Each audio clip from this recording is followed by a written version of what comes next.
Saudara-saudari sekalian yang terkasih dan dikasihi Tuhan. Malam hari ini kita merayakan Vigili Paskah. Namanya Vigili berarti berjaga-jaga untuk Yesus yang bangkit. Kalau berjaga-jaga berarti melek. Melek itu berarti tidak tertidur. Tapi jangan khawatir, sebentar lagi ada janji baptis dan Anda akan diperciki dengan air. Saya suka merciki yang banyak. Jadi siap-siap untuk terbangun karena diperciki air suci. Karena memang air suci itu membangunkan iman, terutama membangunkan mata. Khususnya untuk KUR, berjaga-jaga ya.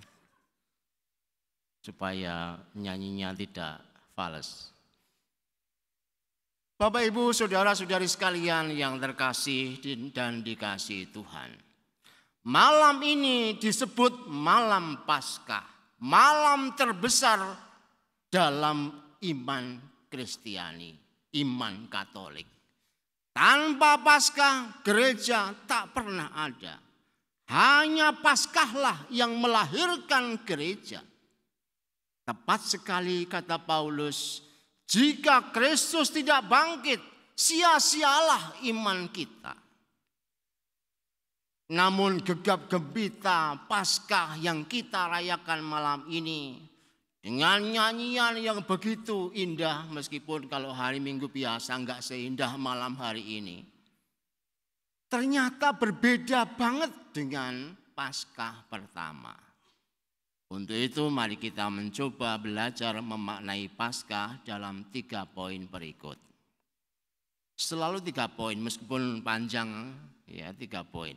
Jadi untuk ngetes kemampuan berjaga-jaga Anda. Yang pertama, kisah cinta Allah. Seluruh bacaan kitab suci pada malam hari ini berkisah tentang cinta Allah yang amat dahsyat. Kitab Kejadian menyajikan realitas alam ciptaan yang baik dan indah itu. Semuanya diserahkan bagi manusia yang dicipta Allah paling indah. Jadi ingat bahwa Anda semua jangan merasa jelek malam hari ini. Karena Anda tercipta oleh Allah sangat indah. Kalau yang biasanya enggak pede, malam ini harus pede. Karena Tuhan telah mengatakan bahwa kamu tercipta dariku dengan sangat indah. Lalu pemazmur tadi memuji Allah atas karya agung Allah yang sedemikian indah itu. Selanjutnya kita mendengar dalam kitab Keluaran yang berbicara tentang Allah yang menyelamatkan umatnya dari perbudakan di Mesir. Lewat Musa, ternyata Allah memimpin mereka melalui tiang awan sehingga bangsa Israel itu selamat dan kemudian meneruskan perjalanan sampai tanah terjanji. Peristiwa itu selalu diingat oleh bangsa Israel sepanjang waktu mereka memuji Allah yang tak pernah tega melihat umatnya menderita. Tangan Tuhan ternyata tidak pernah berhenti untuk memanjakan manusia. Nabi Yesaya juga melukiskan Tuhan yang menyediakan pesta gratis tanpa bayar, enggak perlu sumbangan. Kadang-kadang kalau pesta gereja itu masih minta sumbangan dulu kan. Nah, ini enggak ini. Gratis semuanya. Tuhan sendiri menyediakan makanannya pun pula menjadi kekuatan. Dan dikatakan tadi menjadi sumber air hidup.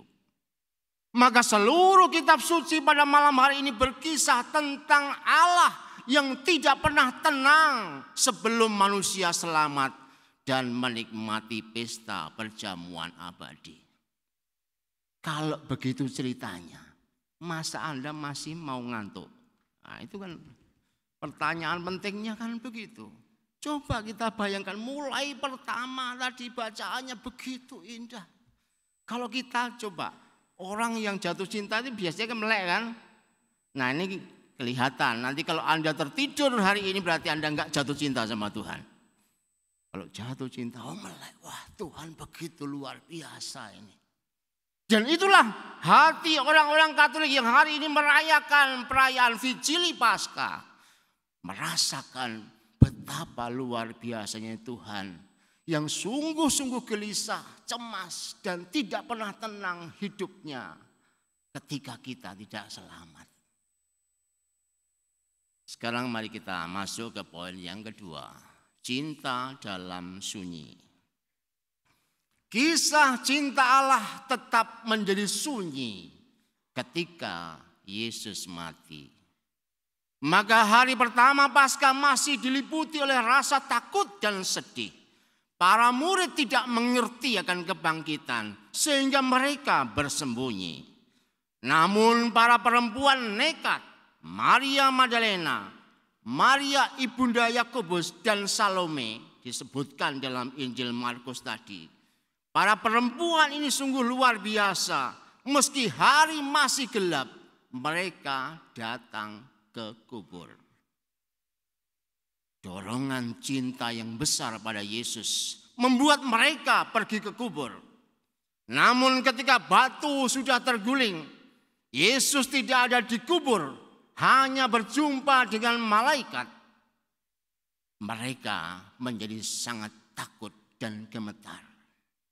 Dalam teks berikutnya kita dapat melihat mereka kemudian lari kepada para murid dan pesan yang disampaikan oleh malaikat pun menjadi hilang karena mereka ketakutan.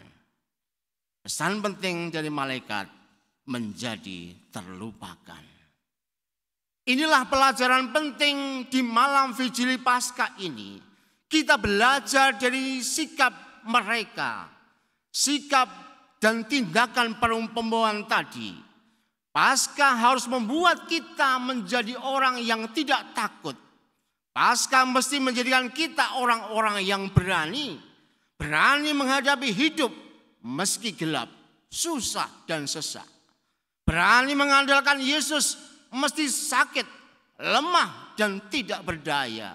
Berani sengsara, menderita dan mati bersama Yesus. Berani menyerahkan diri, budi dan hati hanya kepada Yesus.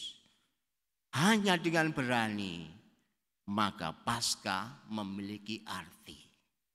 Kalau kita sehabis Paskah ini kemudian menjadi penakut, masih suka dukun, masih suka pakai jimat, masih suka pergi ke orang pinter, meramalkan nasib masa depan, atau nasib nanti saya dapat cewek atau cowok, atau jodohku dari mana nanti.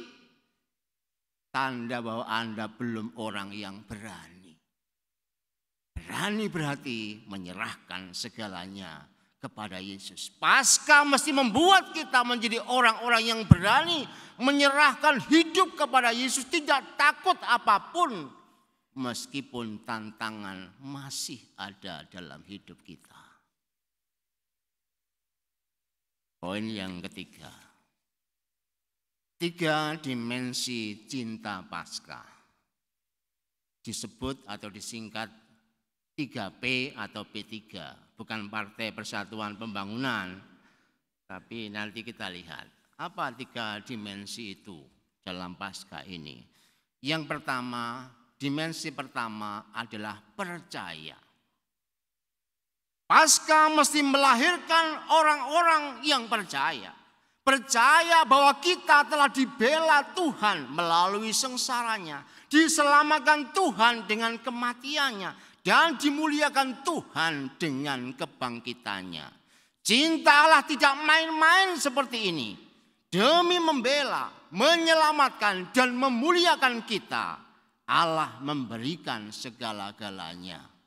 Oleh karena itu, hari ini kita menjadi orang yang percaya karena kita dicintai Allah.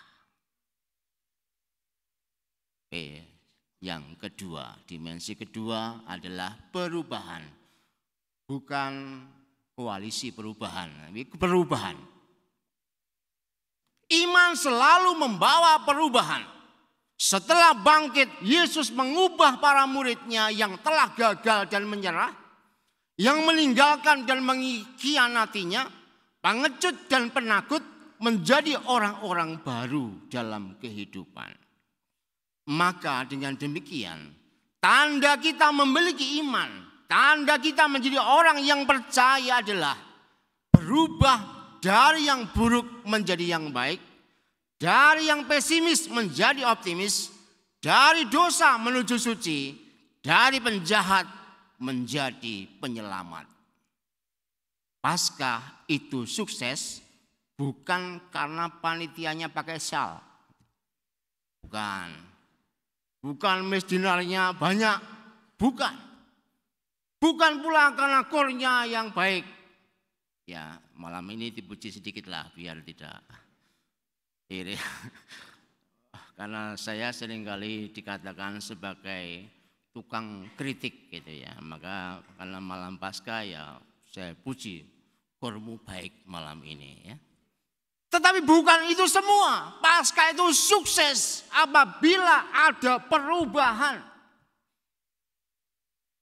Kalau kemarin-kemarin masih menjadi penakut, kalau kemarin-kemarin masih jadi pengecut, kalau kemarin-kemarin masih berkhianat, hari ini kita memulai sesuatu yang baru. Berubah untuk menjadi milik Kristus. Moga-moga ingat meskipun ya sudah malam.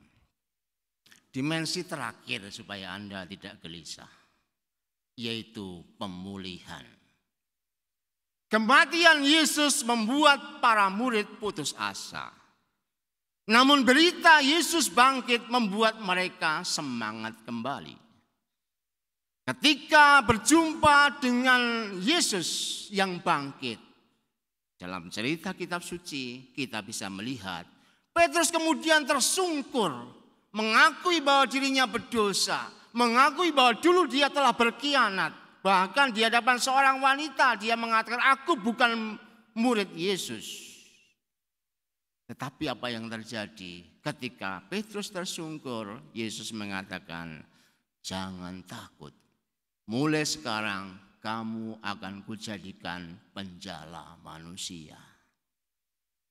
Bisa jadi dosa kita di masa lalu itu banyak banget. Bisa jadi hari ini kita merasa tidak pantas di hadapan Tuhan yang begitu mencintai hidupku ini.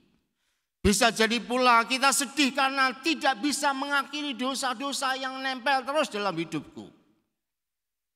Namun hari ini Yesus yang mati dan kemudian bangkit menyapa kita orang yang berdosa. Yakinlah mengapa Tuhan bangkit. Karena dia sedang ingin membangkitkan kita dengan pengampunannya. Dan menepuk-nepuk bahu kita. Anakku umat Katolik MKK. Mulai hari ini kamu akan menjadi alatku untuk menyelamatkan banyak orang. Berarti Anda pulang menjadi penyelamat. Moga-moga Anda pulang tidak menjadi pengkhianat.